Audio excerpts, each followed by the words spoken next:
Hello, thank you for joining us today. Today, my very special guest is my younger sister.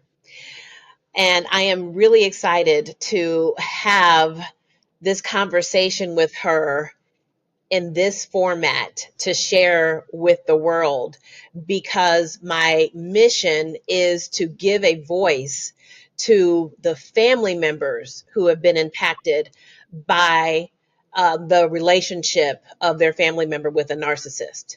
And so, for that reason, it is just so important to me to allow others to also be validated who were not directly impacted, but rather indirectly impacted by the narcissist. And there's no other person better to talk to about this than my sister. So, my sister is 6 years younger than me. I am the oldest of five siblings, and she is right below me. So, she, even though being 6 years younger, was still, I've learned, old enough to know from the very beginning how she perceived my relationship with my now ex-husband, who was the narcissist in my life for 30 years. So we've had many conversations about this, um, off the record, so to speak, obviously. But again, this is really exciting and scary for me, to have this official opportunity to give my sister a voice and a platform to share and give others a chance to relate to her as the sister, or sister in law of a narcissist. So, Tasha, welcome. Thank you. Very happy to have you here. So, let's start from the beginning. What is your first memory of my relationship with my then boyfriend, later husband, who I met in college when I was 17 years old? So that made you what? Do the math for me. 11 years old? That is unbelievable.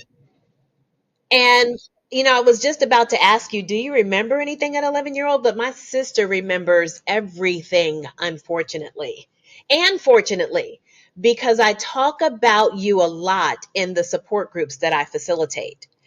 When I share with my clients how important it is to journal and to write about your experiences, because when it comes time to make that mind shift and to begin moving forward and leaving a narcissistic relationship, the trauma bond causes you to forget what you've experienced because you begin to fear being without this person whom you've loved for whatever period of time. And so I was always afraid to journal during my marriage because it didn't feel safe to me. What I later realized is that my sister was my walking journal.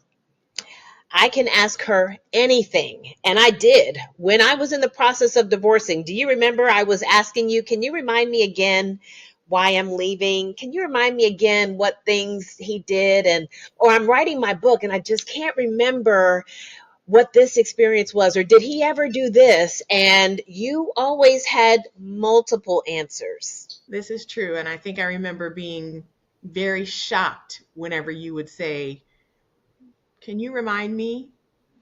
I mean, I think still now I'm still shocked, that you could forget. It is shocking. It is very shocking. And it's surprising to me how much or how often I hear this in my support groups. Having a foggy memory is one of the effects of narcissistic abuse. And so we share in my support groups, we share this experience. And again, it's very validating to hear I'm not the only one who has a bad memory. And oh my gosh, this is why I have a bad memory. Why would I want to remember these things that I had to survive through? I stayed because I could only remember the good. That is survival mode. So, anyway, back to my walking journal. So back to my original question. What do you recall in your earlier understanding of my relationship with him? I think, in summary, the most simple thing that I could say is I just remember you being very submissive, and very seemingly in love, but something was off. I don't know. I think it just seemed over the top in a sense. That wasn't it didn't, something just seemed off. I That's all that I would be able to say as a child. Right, right. Say that the only reason that I can say that something seemed off for me was because our parents' relationship has always been, in my mind, what I wanted for my life. That was my only example. Me too. And my mother was not submissive, but my mother was kind. She was very kind and she was very loving and she was genuinely in love with our father. And even though our father was a very strong, powerful head of the household man, very masculine, very much in control, he adored our mother. And so for me, that was my example. And that's the only thing I knew about love, marriage, and relationships. And so when I saw you with your ex, I saw him as this larger than life figure, figuratively and, literally.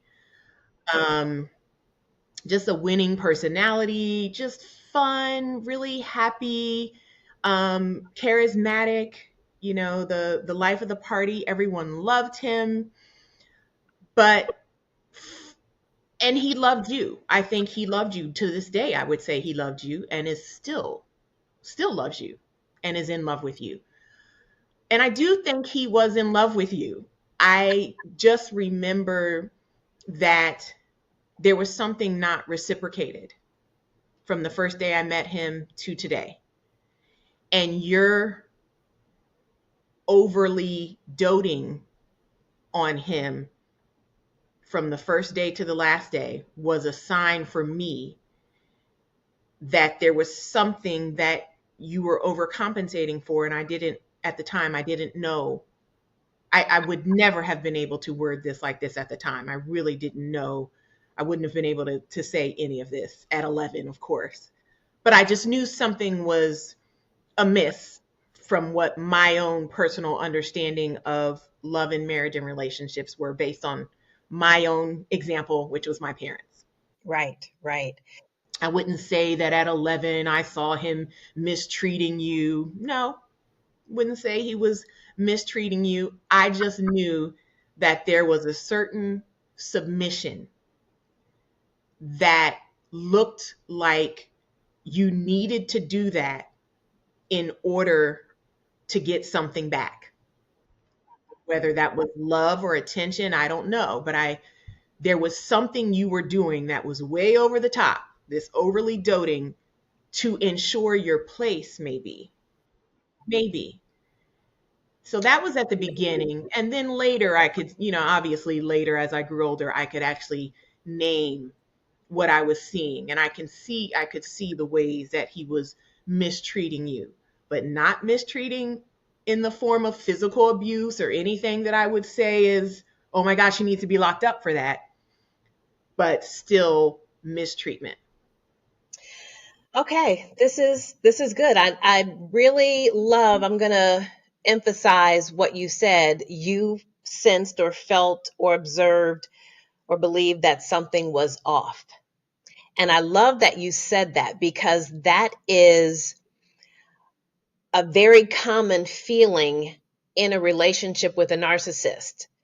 We recognize something is off, but because of the feeling that we have being with this person and what we think or perceive they're giving us and what we want to give them for a bunch of background reasons, we when we feel something is off, we are more apt to ignore it, excuse it, justify it, rationalize it, forgive it, because we are now hooked on the fantasy of this person that you described.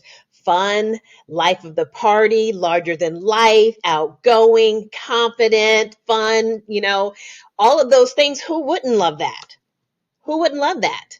Now, let me, for our listeners, just recap that my ex is an overt narcissist. And that is the definition and the description of an overt narcissist.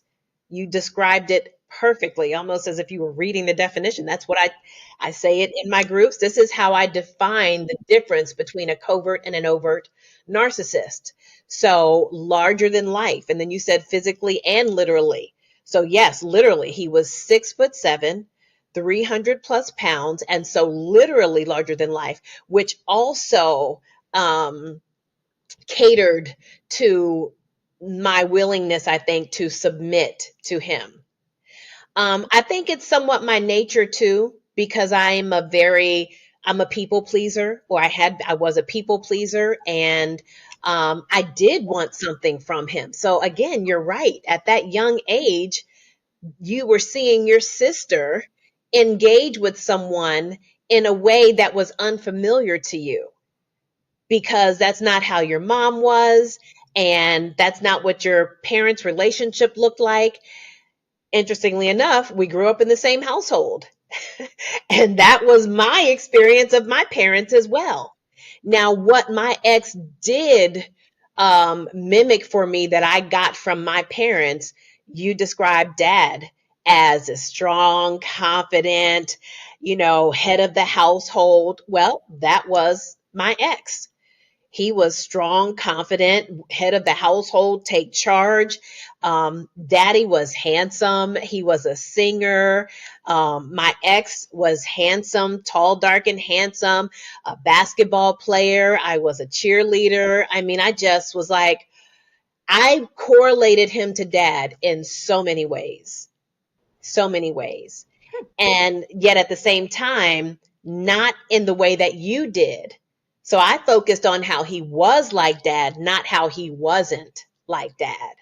Yeah, because I see him as the opposite of dad. I don't see him similar to dad, only because it was any positive things were disingenuine. Is that Yeah. Okay.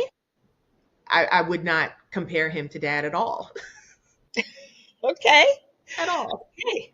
And I mean, you're speaking to the delusion that I chose to live in, and I chose to live in his delusion about himself.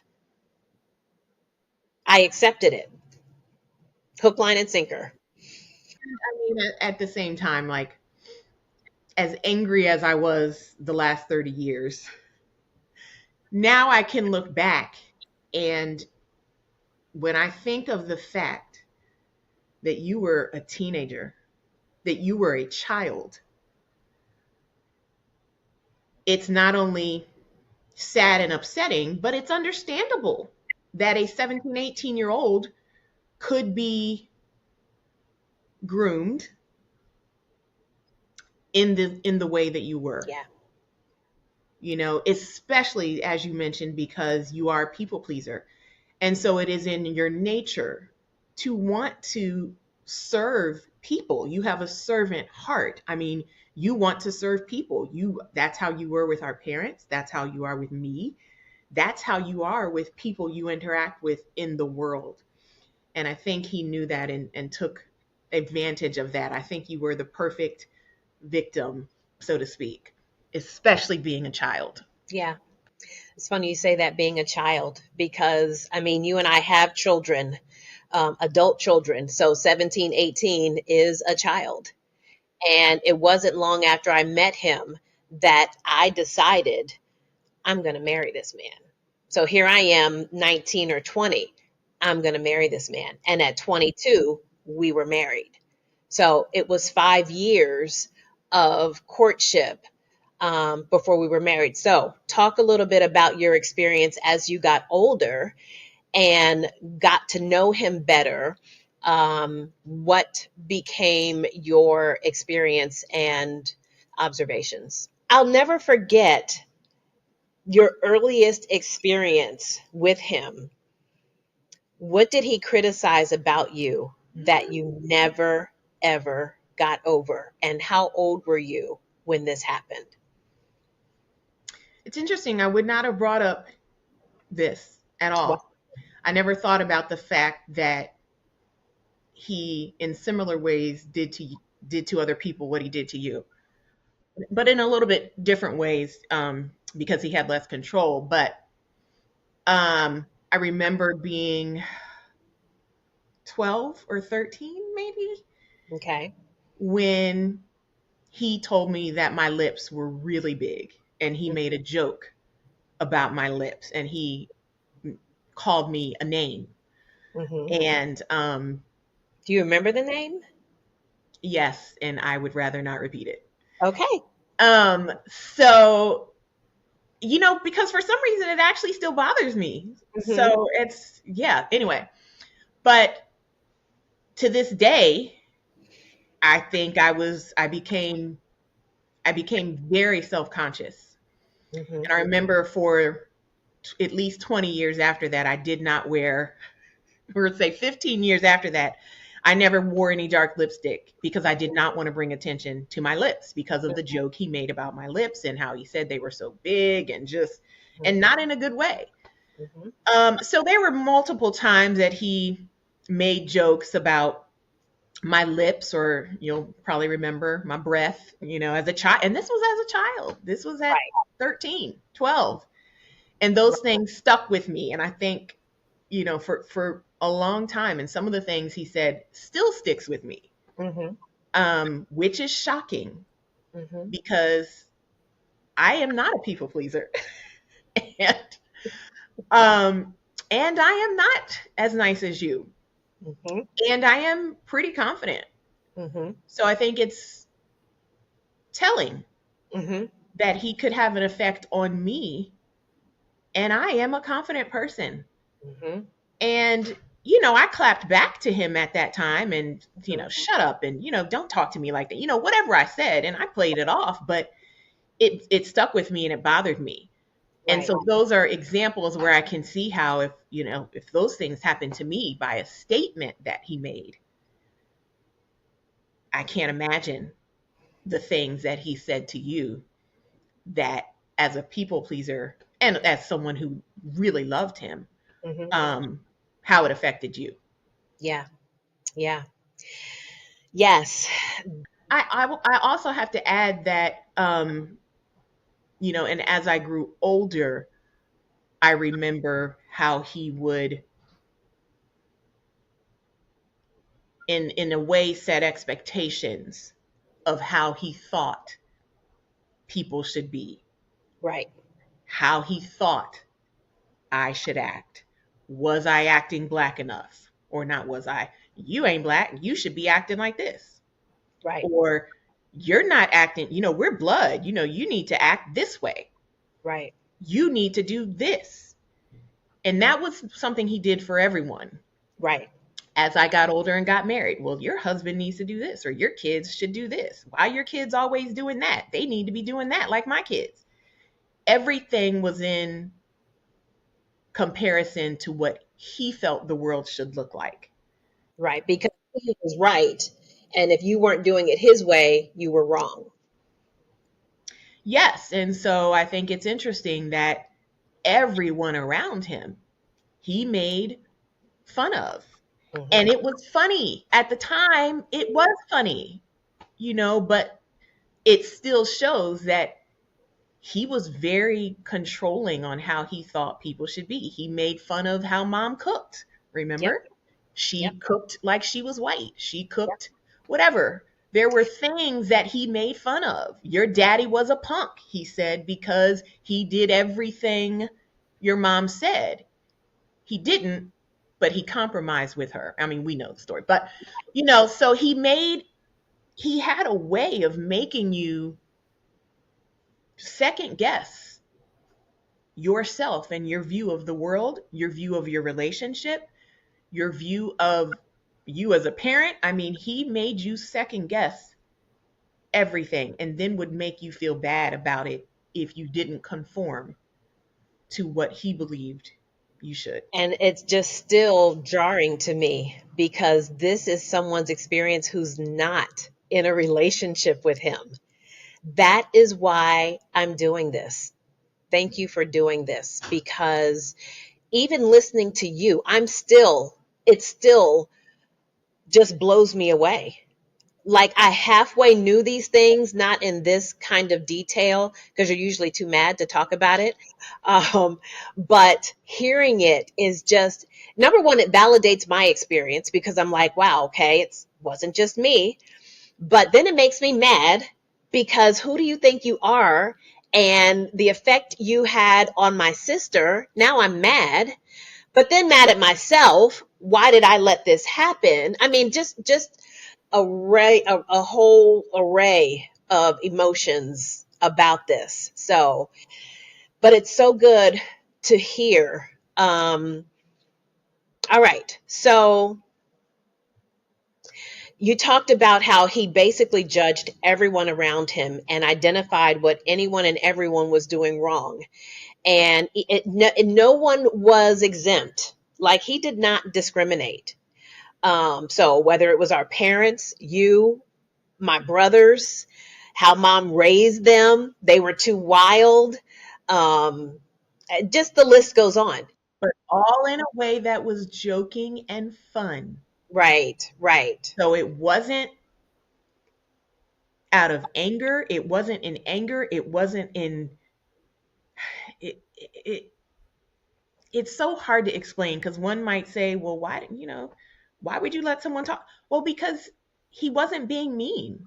right, It was in fun. It right. was always in fun. It was always jokingly said. So it wasn't done in a mean way. And I think Mhm, that's what made it harder, which mhm. now I know is manipulation. You took the word right out of my mouth. That is exactly what manipulation looks like and feels like. The next day, you're like, wait a minute, did he just say, did he? And then you're thinking about it forever.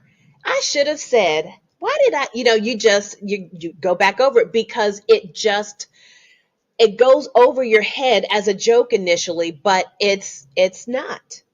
And that absolutely was my life. Now, here's the other thing about manipulation. So, well, let me first say, I'm getting a little bit ahead of myself. Manipulation is when you don't even know you're being devalued.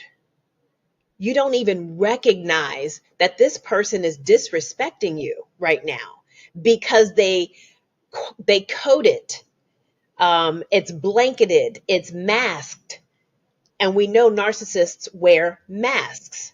And so his mask was fun and joking. He liked getting everybody to laugh while he is putting you down. So great. Thank you for saying that word. That is absolutely what it is. And that is what I experienced for 30 years. I could never put my finger on it.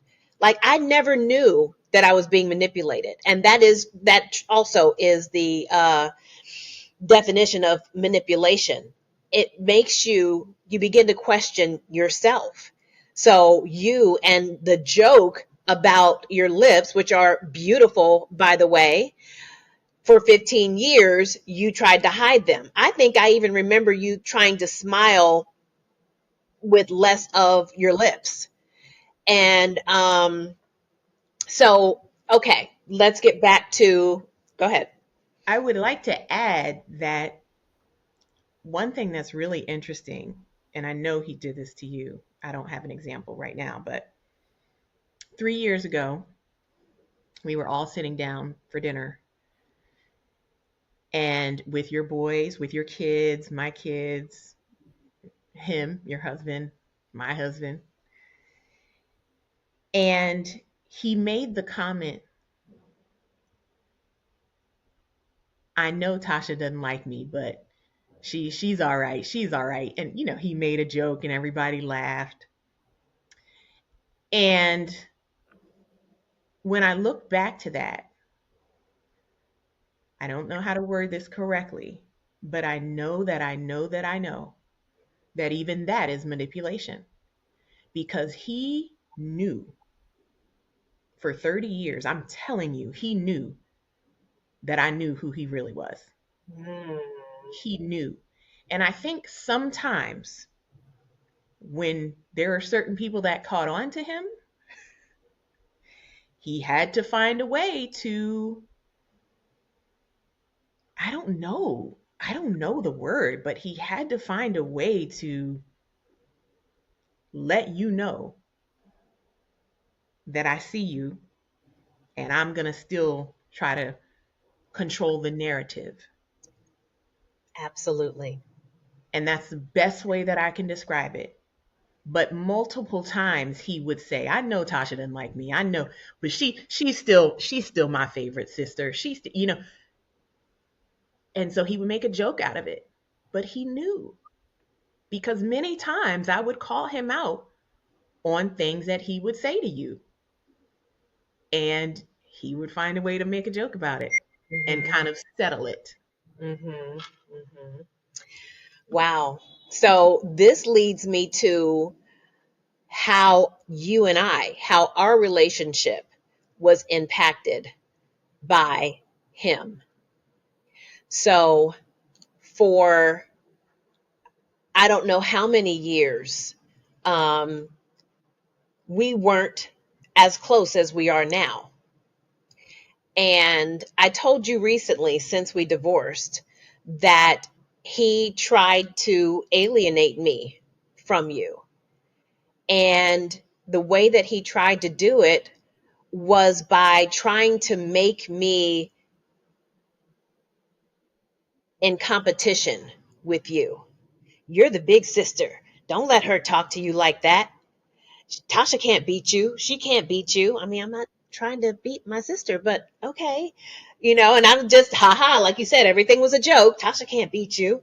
But if there was something that I was doing, let's say the boys, basketball for 20 years, you didn't come to very many games. You did come to some, but not to very many.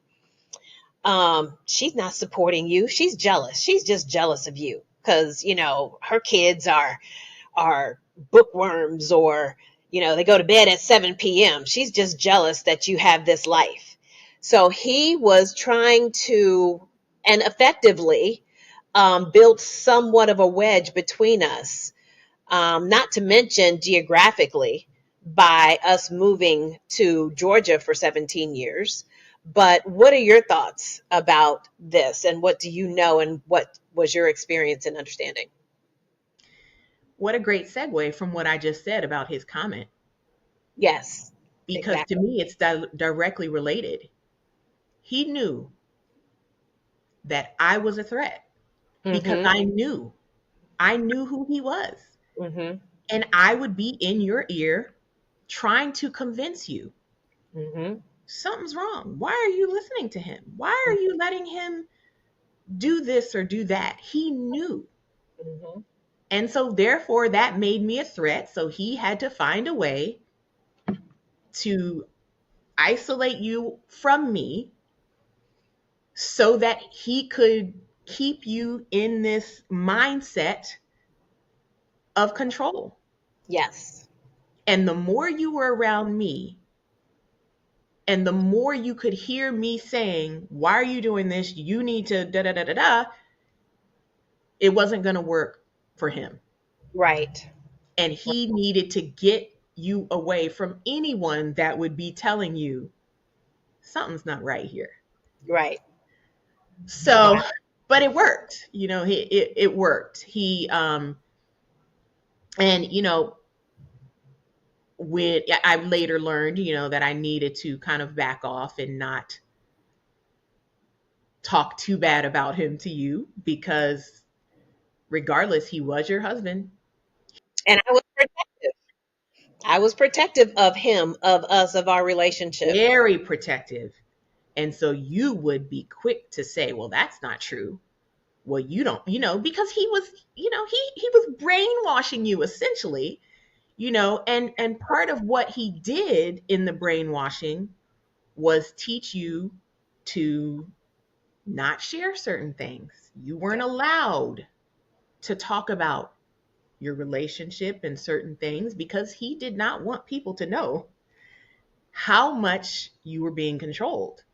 Right. So, um, I don't think I knew at the time. I don't think I knew at the time that he was trying to pull me away from you. I Right. didn't know that. I didn't know that really until later recently when you told me that. So that was never something, because if I had known that, I would have. Well, and yeah, and I know I never told you because yeah, and because that's the other, huh? You shouldn't have. Mm. Why? I mean, for what purpose? What, there would have been no good could have come from Mhm. you telling me, Mhm. other True. than me being more mad, but it wasn't going to change the situation. You wouldn't have repaired our relationship because you were under his control Mhm. emotionally. Right. So you didn't know that, but you experienced kind of a detachment. So what did you make of it? Did you just think, "Oh, I just moved and I'm having babies and I don't have time," or I knew you were being controlled. okay. I I knew it. Okay. I knew it because even when I would visit you, when you moved far away and I would visit you every month, I would I was around enough, during those weekends that I stayed with you to see him controlling you behind closed doors when we weren't out in public. I was present. What are some things that you saw? Because as I've told you, I don't remember you coming to visit every month. I remember one in particular, and it's the time where, and I think the reason why I don't remember is because looking back, I was so afraid that you were going to see something or judge something or criticize something. And I was so protective. And this one, I don't think this particular memory has much to do with him, but it was of me being so protective. And the first sign of judgment or anything, I was just like, see, this is why I just, and it's when you came to visit the one time I do remember, and my first son was about 4, and I had asked you to give him a bath. And you were like, Nope. no. I'm not giving him math. No. And I just could not understand it. And I was so mad. But what do you remember about that experience? And why were you so adamant? Because he's your nephew and he's just such a cutie pie. And I was like, how can she not help me? And why wouldn't she help me? And then I'm thinking, well, he was right. She's just jealous and she's just, not wanting to admit that my life is so wonderful. So what was it for you? Because I'm sure it wasn't any of that. So it's so funny because I think I was 20, Mm-hmm. Well, I was. and I owned my own business at the time. I was doing very well for myself, Mhm. and I flew every single month to Atlanta With help from me. That's crazy. for almost 2 years, No way. Please don't say that. every month. Thank you, sister. The reason why I would not give him a bath had nothing to do with him. It was that your husband refused to do any work around the house. He refused to do anything that had to do with the kids unless it had to do with basketball. Right. And if I remember correctly, he very adamantly told you that it was your job to care for the kids and he would step in when they got older. This is true. And when he said that, I was livid. And so what you did, you took that and you said, "Well, okay. So I'm going to ask everybody else to help me instead of my husband because my husband's not allowed to help me. So I'll make my sister, when she comes to visit, I'll make her cook and clean and do all the things. And I was letting you know, you may be controlled by him, but I will not be controlled by him. So me saying, no, I'm not going to give him a bath, either you do it or you ask your husband, his father. I was hoping that you would see that, wow, I'm mad at my sister for not taking care of my kids, but I'm not mad at my husband. Or I won't tell my husband. Mm-hmm. So for Mm-hmm. me, it was trying to show you that there's some misplaced resentment going on here. You're mad at me when you should be mad at him. Absolutely. But because he again was in your ear telling you, he had prepared your mind to know that your sister just doesn't want to help you. That was how he got you to see that everyone else was against you but him. Right. Right. And so I think for me, I could just never understood why you accepted everything he said. It was just like, oh, he's not going to help me till my kids turn 10. Oh, well. Mm-hmm. And it was hard for me. Yeah, I bet. I bet. So on the inside, I was not okay with it, but I didn't feel that I had a choice. Because what? You Be- felt that if you said no, what would happen? oh no, I would beg and plead and get mad, and it just didn't matter. My feelings didn't matter. My needs didn't matter. If he didn't see a need for it, which basically if it didn't serve him, then it just did not matter. And that was the theme, the overriding theme in my whole marriage, is that it doesn't matter how I feel. It is what it is. That was his motto. It is what it is. You'll be all right. The kids will be all right. Um, I'm going to the club. And what was the number one rule? No matter what he did, no matter what happened, every single night, what was the rule? That we don't go to bed mad. Okay, And that makes that is manipulation. yes. Because that's saying, Oh, no, was I right? yes, You were saying okay. Yes. right. Yeah. And him saying, oh, no, we don't do that. We don't go to bed angry. That was his way of grooming you that no matter what he does, you are not to hold it against him. Exactly. Be mad all you want, but by 10 o'clock when we're in that bed, you better fix your face.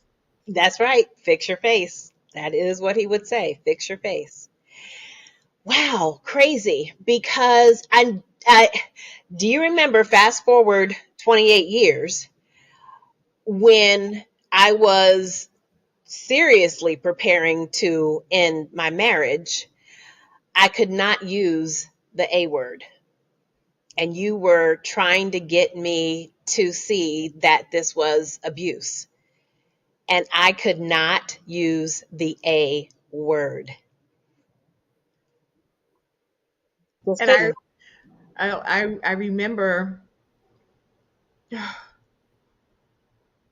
and you kept saying, I'm not a victim. I'm not a victim. And that was because he told you, stop playing the victim card. So Absolutely. you had to tell yourself, I'm not a victim. Stop looking at me as like I'm a victim. I did this to myself in a sense, Right. and I think yeah, some of the text he would send you, I would literally take a screenshot. And the reason I did that is because just 2 weeks later, you'd forget.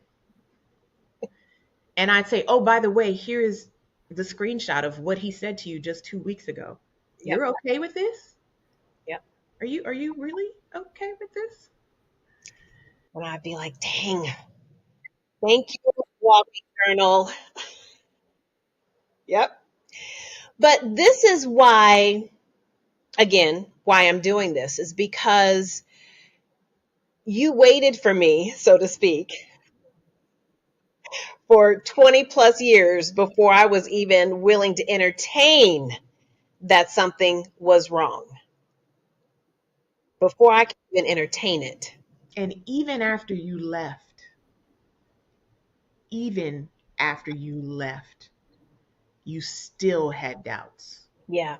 Yep. that, because he was still, after 30 years of grooming, everything he said was still in your head.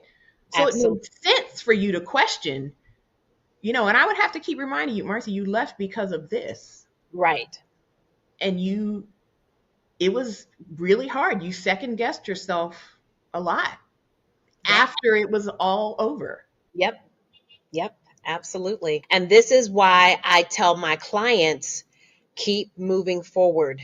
Even though you second guess yourself, even though you feel guilty, even though you feel sad, even though all of these feelings, keep moving forward because our brain is damaged.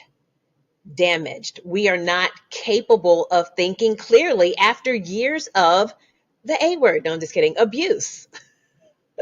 Well, and I'll never forget when you said you were going to move after you left him, you were going to move across the country, move away.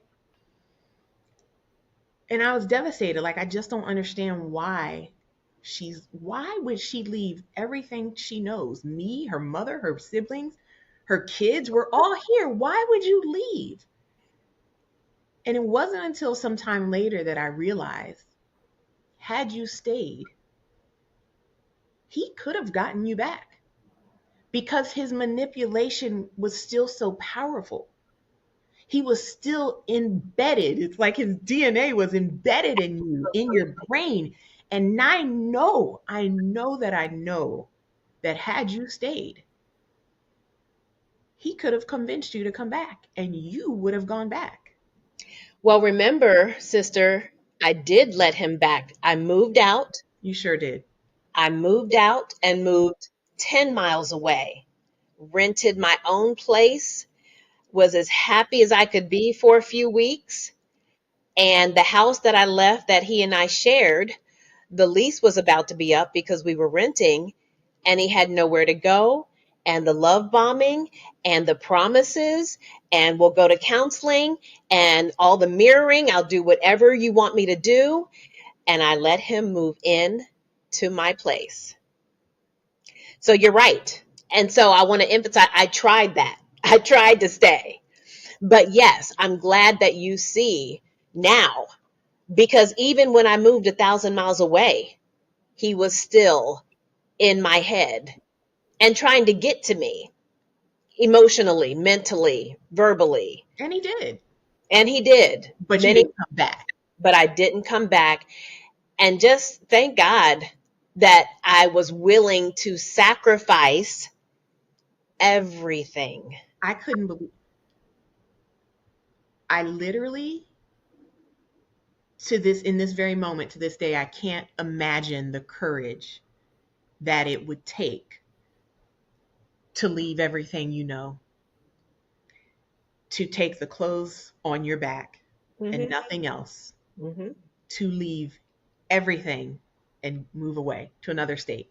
I I can't imagine it. And honestly, this is why most people don't leave, because you think, where am I going to go? How am I going to do this on my own? I can't believe you left. Right. I can't believe you had the courage. And I say courage because I don't, you still weren't 100% sure that you were making the right decision even when Right. you left. Absolutely. Right. So there was a big risk in that. And I don't know how, I still say I don't know what it was after 30 years that made you say, okay, well, this is it, I'm done. After all the stuff he had done for 30 years. Well, and let's talk about that because I want to talk about the impact to you about all the stuff he's done over 30 years, what finally made me leave. So let's first talk about, as far as what you know, all the stuff he had done over 30 years. So there was a good period of time where I was silent because, first of all, shame, guilt, embarrassment. Like, I do not want anybody to know what I am being subjected to in my marriage. And so for a long time I was silent, but after some time, for some reason, I think I just couldn't hold it in anymore. I couldn't live in secrecy anymore. My whole life was a secret. I felt like a hypocrite because here I am, a therapist, trying to help people. And so I have to compartmentalize and literally be three different people. So I was a mom, and I was a career woman, and then I had to be this person that he made me be. So I talk about survival. I spent every bit of energy that I had managing these three different lives. So for a long time I was silent, but at some point I started confiding in you.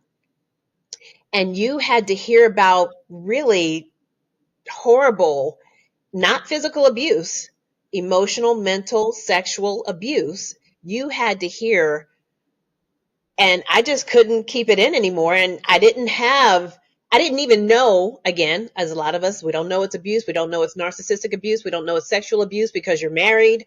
You're doing things you don't want to do, but you don't consider it abuse. So anyway, I finally confide in you in some things, which you also had to remind me of later when I was writing my book. I was like, help me remember the type of stuff I told you we were doing.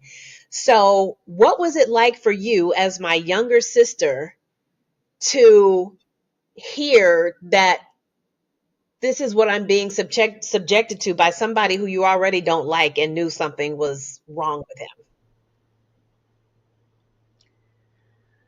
The only thing I can say is severe anger. That's all. That is really all I can say is severe anger, because was it so much a shock? Not really, because again, I knew from the time I was 11 that something was wrong. Something was wrong. And then Mm-hmm. I later knew that he was controlling you. I didn't know all the ways in which he was, but I knew there was some sense of control there. Um, it just made me so angry at him. It made me sad for you. And what's funny is now, and I've told you this before, and like, I think you've forgiven him. I think you've been able to move on. You're not angry at him. You're I'm not. not. I'm pissed. I I don't know when I will get the healing that you have, because the stuff didn't even happen to me that happened to you. But you've forgiven him. You're no longer angry, and you can talk about this. You don't have any problems talking about this. Mm-mm. And for me, it makes me so angry at him. It makes me so angry. That is the only thing I can say. Hmm. When you told me then, and even now, I am so angry. And I don't forgive him.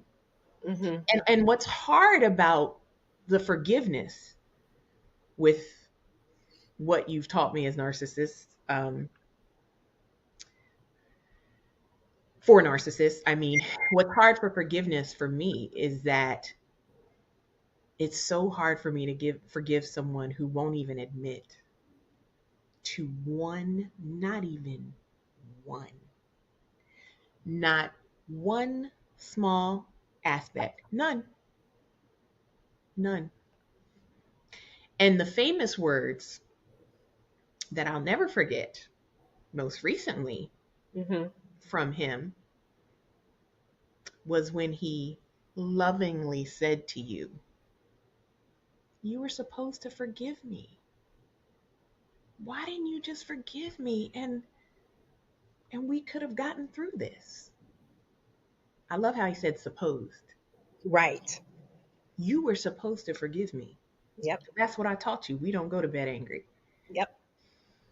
So again, with the manipulation, he still blames you.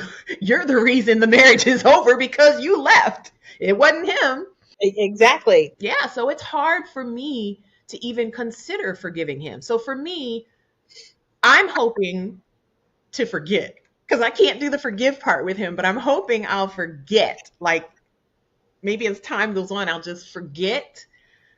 Um, Not really, no, but what I do hope is that, and you may already believe this and are still angry.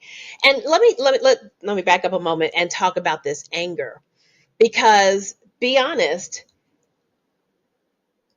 how much of that anger could be, should be, could be directed towards me? Like your own big sister, you can't respect, maybe. You can't look up to, maybe. You can't, speak proudly of, maybe. And maybe there were some things you could find. Otherwise, have led a good life and accomplished and things like that. But you had to sit with this anger for years. How much of it, and, well, I know you'll be honest, but how much of it do you think was towards me? I would say that when I was younger, yes, there was some anger towards you, 100%. And out of the 30 years, maybe even the first 20, um, anger towards you because, again, I just could not understand why would anyone do this? Like, Right, you got to see what I see. right. You have to see what I see. Like, why are you doing this? Like, why? So yes, I was angry Okay, at you initially, but I think that changed because the compassion for you came from me when I realized that you were a child and that he's so good at what he does. He is a master. He is a master. And the fact that it comes naturally for him, it wasn't something he learned. To me, it's like it was just natural for him. It is his nature.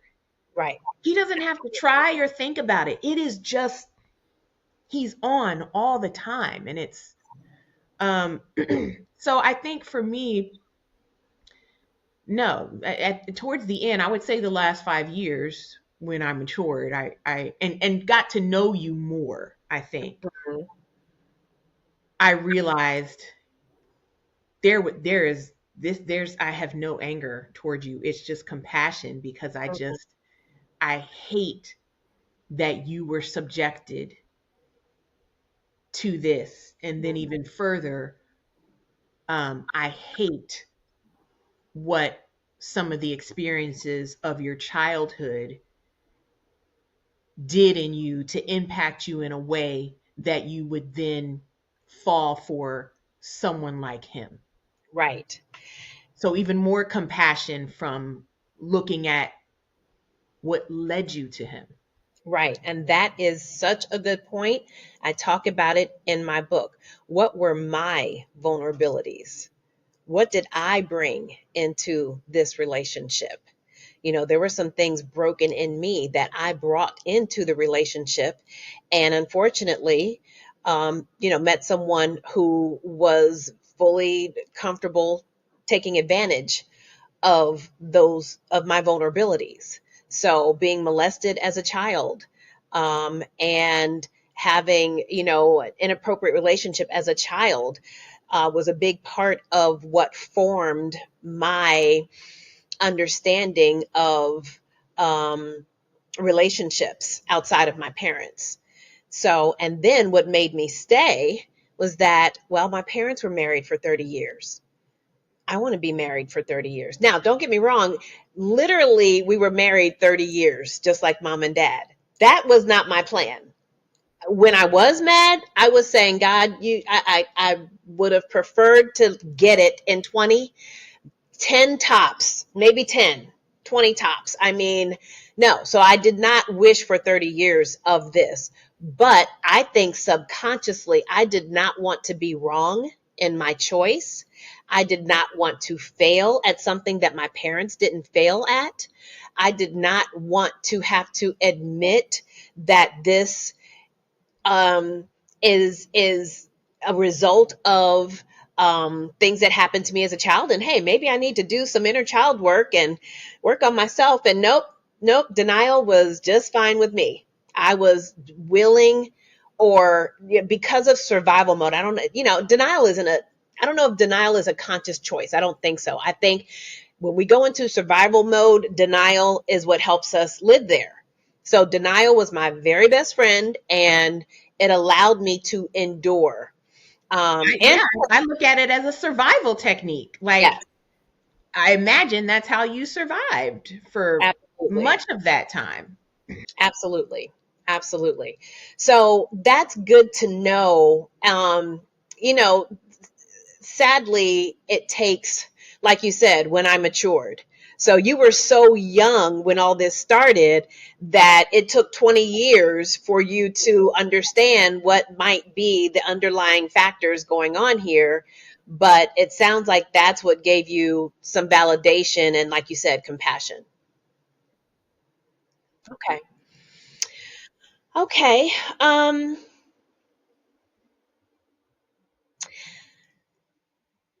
I am so happy that you and I now, and for the past 5 or 10 years, have grown into being the best of friends. And it's because when I finally left my marriage, and since, what has my motto been? You used to constantly, over the past 30 years, hey, we're going here. Can you go? Hey, let's do this. And I would say, oh, let me check with him. We've got basketball because we lived, breathed, and ate basketball. So every weekend was a basketball tournament somewhere. So you knew more than likely I wasn't going because of that. So you got to the point where you stopped asking me, unless it was something major and you would ask me a year in advance, well, this should be enough time for you to check and change your schedule because you need to be here. But you just got to the point where you stopped asking me. Now, when you ask me, what do I say? My motto: I'm available. You can't even finish your sentence. I'm available. You can't even finish asking me or telling me where you're going. I'm available. And that's how I was able to, with you and my children, go overseas to Europe. Would have, well, and did never happen. But it's because of you saying your kids really need this experience. You need to come. You've got a year to plan for it. You need to make this happen. And I had to do it, plan it. I had to plan it without telling him because the answer would have been no. We can't afford it, or we've got this going on, or why would you want to go there? Because I can't go because I'm so big, I can't fit in this, that, or the other. He had a lot of travel anxiety because of his height and weight. So it just would not have happened. So again, a testament to how I couldn't live my life or the life I really wanted to live in this relationship. And it wasn't until I left that we have been to Hawaii. We have been to Europe. We have been to Turks and Caicos. We have been, I mean, road trips. And it's all because I finally have the power to say, and the strength, not even power and strength, but the ability, courage, whatever you want to call it, to say, I'm available. So that is my, yes, that is my motto. And I say all that to say that, again, the impact to you as a sister who wanted me involved in your life in ways that I allowed something that wasn't a priority to me, but was a priority to him, to overshadow my relationship with you. Best decision you ever made, leaving. I agree. Decision you ever made. And I do wonder, like, I wonder for you, since I still have some of the things that he has said still in my head today. Yeah, I wonder how you do this. Like, I wonder how you, and I think if I remember correctly, I think you may have mentioned something about you're you're always going to be healing. Yes. You're right. You're right. And that is what I teach in my support groups. Healing literally is a journey. And so how I describe this journey of healing is his voice gets softer and softer and softer, but it's still there. So when I first left, it was loud and I couldn't hear me. All I could hear is his voice. What do you think you're doing? Don't be telling people our business. Anytime I spoke, I would just feel the guilt of, oh my gosh, he would kill me if he knew I was telling people this, that, and the other. And so that voice went from being on level 100 to 75 to 50 to 25, and it's still there. But like I said to a client of mine, it's now a voice that I can laugh at because the boys have the same voice in their head. You have a voice. Don't we always joke? Oh, if he was here, he would say da da da da da da da. Oh my God, he is so crazy. We joke about it, and I think that's healing, to be able to laugh at it as opposed to letting it impact you negatively emotionally. So that is the journey. Hopefully that's your journey too, sister. I mean, I do have to say in closing that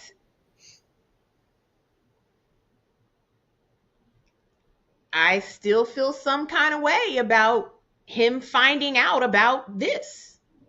Right. I do. Right. I feel some kind of way. I don't know how to really word that, but I feel some kind of way about when he hears Watches. about your book, when he watches this, when he sees your purpose in life now, um, and how you're helping people. Mm-hmm. I do care. I guess that's what I'll say is for some reason I care. Not because I think he'll hurt us. He would never hurt anyone physically. But it does still concern me. Mm-hmm. And I want to say that that is so normal. It's a normal response to care. I mean, we've just been talking for an hour about someone who doesn't care. And when you're in that environment, it's almost like, I shouldn't care. I shouldn't care.